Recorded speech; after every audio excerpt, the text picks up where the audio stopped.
All right, good afternoon and welcome. Really proud of our team, really proud of our players and coaches. I mean, they deserve all the credit. Certainly a total team win, man. Total team win from top to bottom. Really appreciate our fans. They showed up strong. That's why we took some time after the game to go over and thank them and greet them. But their energy was real. Our guys felt it, and they stayed there the entire time, so it was good to see them after.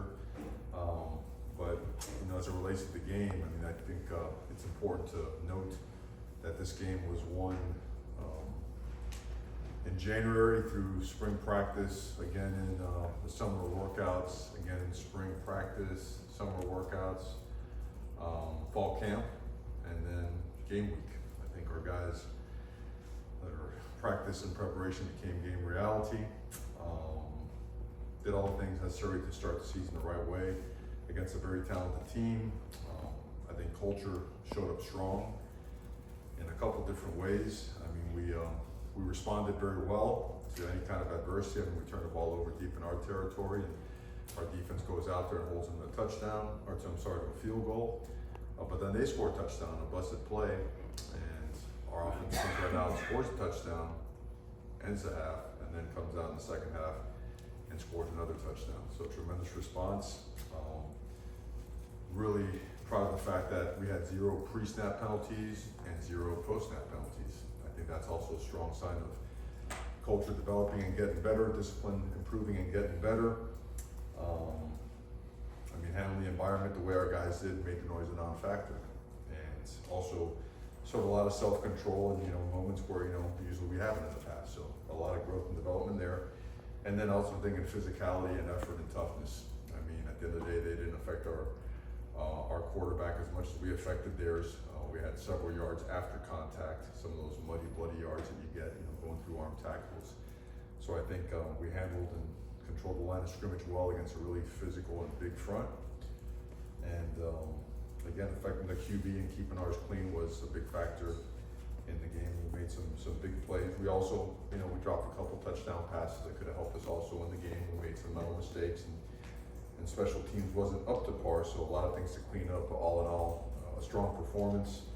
Hard work went into that. A lot of, name it, talent acquisition, player development, personnel use went into that. So good start to the season, and then moving on.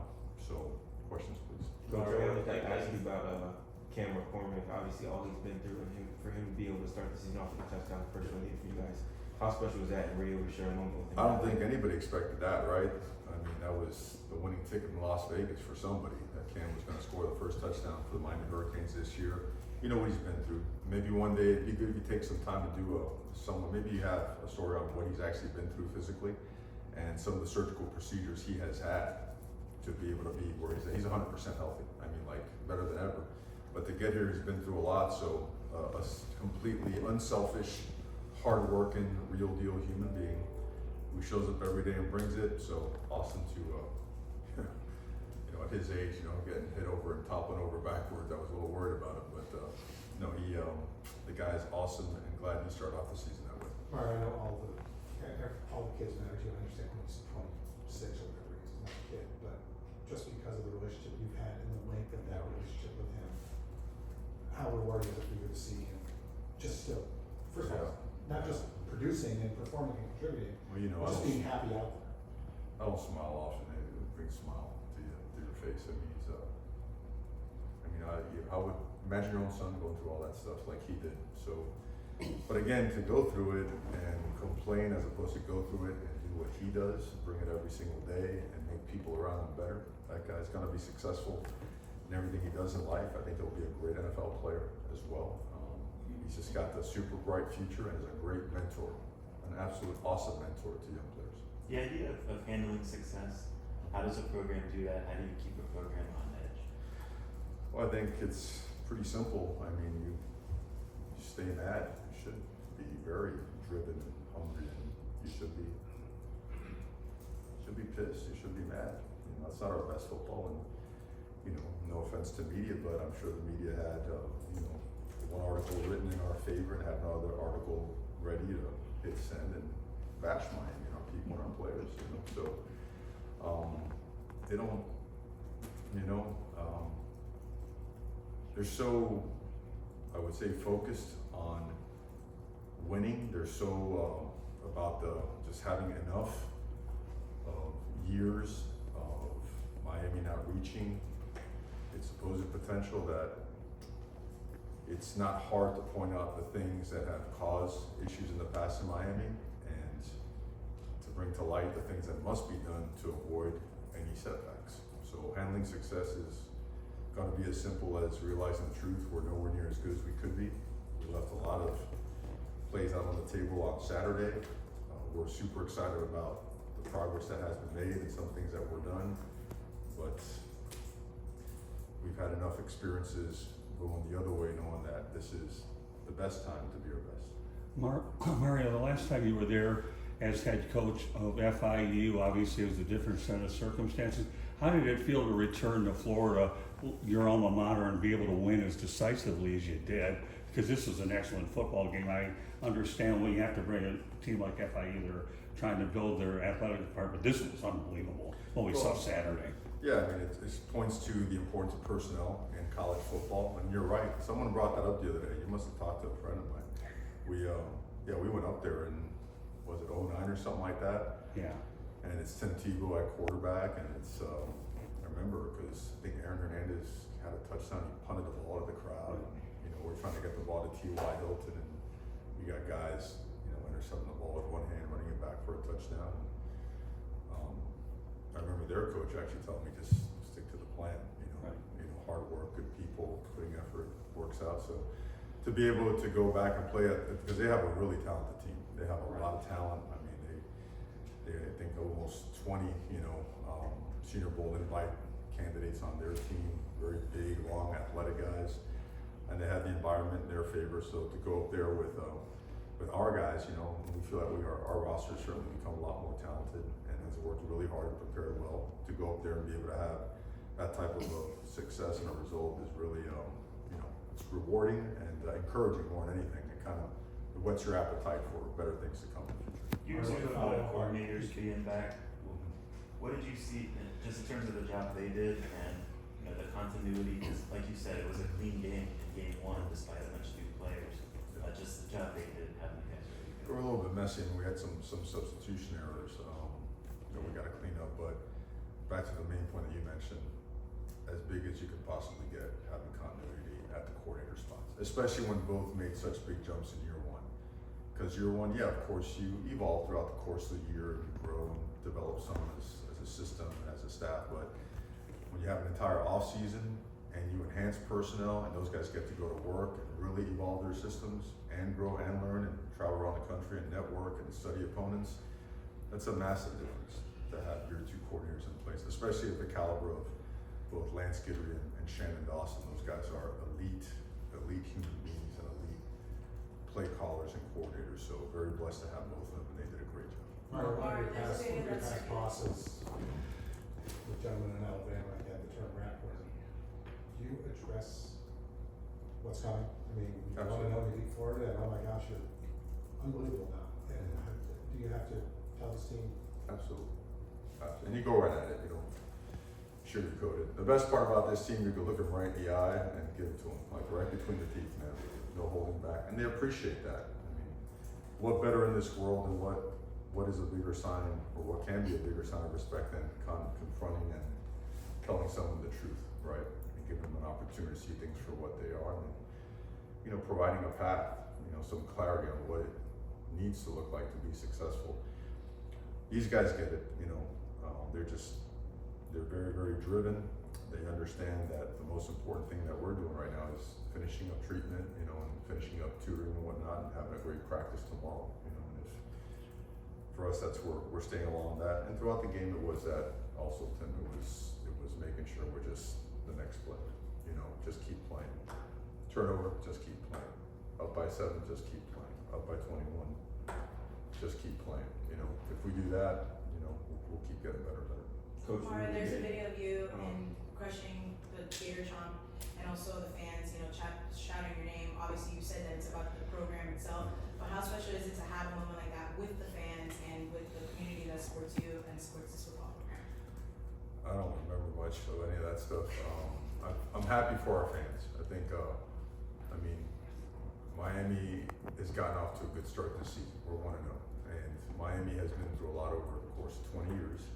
And it's the major reason why, when I was granted the blessing of the opportunity, was the number one, and there wasn't really a second reason of why choosing to come to Miami. That was always the most important thing. I think cameras are a little bit too intrusive. You know, I think the football world has been deprived of, you know, moments where you have to yourself. You know what I mean? Like, there's always a camera in a locker room. There's this. It's like, man, come on, you know, get out. Like, this is not you. You know, just saying in general. You know, I mean, it's you know, we do a lot.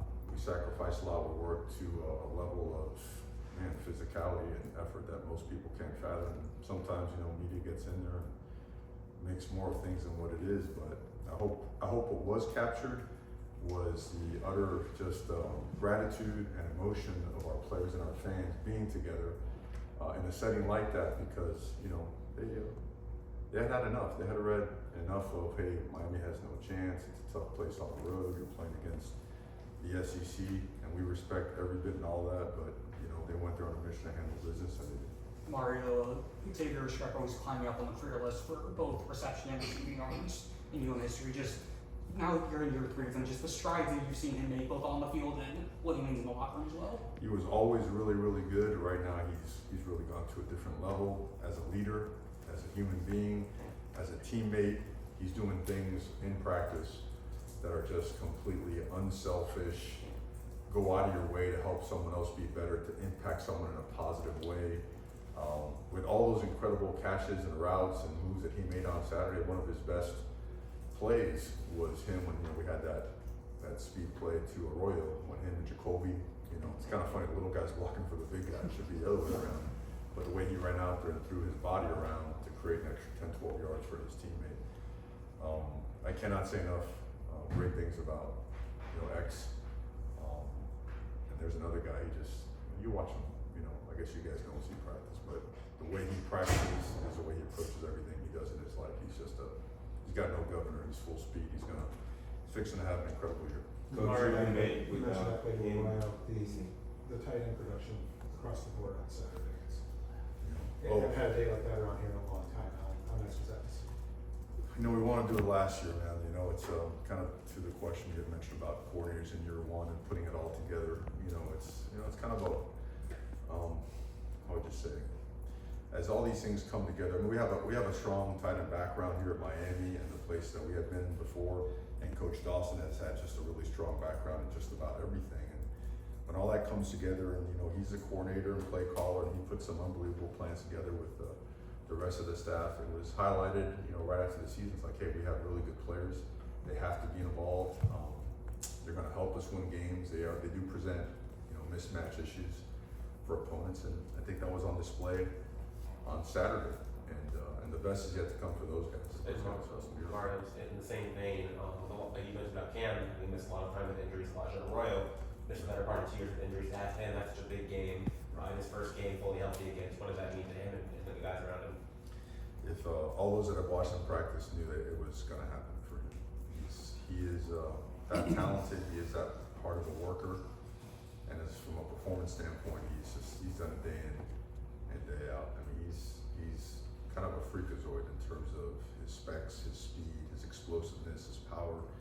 And he's become a really, really good blocker as well at the line of scrimmage on the perimeter. So he's a really good weapon. And you saw how, you know, he got moved around a bunch of different spots. We're going to continue to do that. And speaking Mario, of after the game, after the game, you said, you know, how you're going to see this team handle the first win of success. What are you guys preparing for with FAMU, the home opener? Also, players saying, you know, pack the rock, getting everybody out there for FAMU. Absolutely. Well, the first thing was making sure we took care of business and practice today. You know, everybody early. I mean, the first thing you want to look for is anyone not going to get here early. Because for us, early is on time. Is anyone not going to be taped? Is anyone not going to be wearing the right gear? Because that's always a sign, right, of just having you know, just an arrogance for not doing things the right way. And that's not the case with this group. This group was here early, ready to work, and they got after it and had a great practice. And they're excited to come back home and play at home. We want to make Hard Rock an intimidating place to play. We want to make Hard Rock a true home field advantage. We want to make our families, our community, our fan base, we want to make everybody proud, and these guys feel equipped, they feel prepared and ready to do so, and they know that they're playing against a team that's, you know, coming off an awesome season. You know, I believe they had 13 straight wins, you know, defending HBCU national champions, more than a handful of players that have been invited or gonna be invited to the Senior Bowl. Defensively last year they were top 10 in every single category just about. Offensively they present a lot of problems. Spread offense, I mean a quarterback with a ton of experience, has played all over the place. Lots of players from South Florida on the team as well. They have a really good football team, and of course, you know, James Coles, he's a guy I have a tremendous amount of respect for, local guy, their head coach now. I know he's not only a first-class coach, he's a first-class human being, and he's gonna have his team prepared to play, and we will be prepared to play as well. What can you say about Ruben Bay and how's he doing? You know, obviously, you know, everyone can see a soft tissue injury. It's gonna be a couple of weeks. That's, you know, I'll know more as these tests go on throughout the course of the day and the week, but he will not be playing this game. I can tell you that. The rest of the info regarding that, you know, I don't know if I can honestly say that I'll be transparent about it completely, but I'll do my best. Mario, do you foresee your backup quarterbacks in the next game or two getting a little bit of playing time, you know, in the event that the situation presents itself? We're trying to get everybody meaningful snaps, you know. We like it so that if you play, it's earned. I think that's really important. I think sometimes people start talking about like playing somebody else. We got to play our first team guys and go win this football game. I think anything other than any statement uttered besides that, any thought other than that, I think is a complete disrespect to football and opponents. Okay, thank you. You know what I mean? I think we're playing a really good football team. We play one every single week. The guys that are capable of playing and have earned playing time will play when their time comes, but our plan is to put our best 11 on the field every single time we get a chance. Mario, after getting a chance to, you know, evaluate the film and everything, just what were your thoughts on the offensive line? It seemed like Cam had, you know, half an hour to throw out someplace. Yeah, well, he had a lot of time to throw. You know, the offensive line played an awesome game. They really did. They were physical. They found a way to. I thought the play that was the best indicator of the type of day was that last pass to Elijah Lofton when he was going all tied up, and then you saw 5 giant humanoids sprinting into that pile and just, you know, pushing another 6, 7, 8 yards. Those guys have a lot of fun playing together. They're really tight. They have great culture. They were physical. They were physical in the running game as well. And it was going to be a muddy, bloody yard game because of loaded boxes, stacked boxes, odd tight, bare fronts, right? And they just kept coming and coming and coming, and they provided him with a lot of time. You know, he gave a sack at the end. There was kind of a covered sack, and Cam stepped up. So, but aside from that, yeah, we felt we did a really good job. Speaking of the younger guys, 2 standouts from South Florida contribute on both sides of the ball, Jordan Lyle, OJ Federer. Just talk about them, what they've done to earn that playing time, and just how special to see, you know, South Florida guys making an impact early. Yeah, you're talking about OJ and Jordan Lyle. Sorry, I couldn't hear you. Yeah, those guys, you saw no flinch in them whatsoever, right? I don't know when's the last time a true freshman started in a game of this caliber at either position, but OJ did get the nod, went out there and he did an unbelievable job.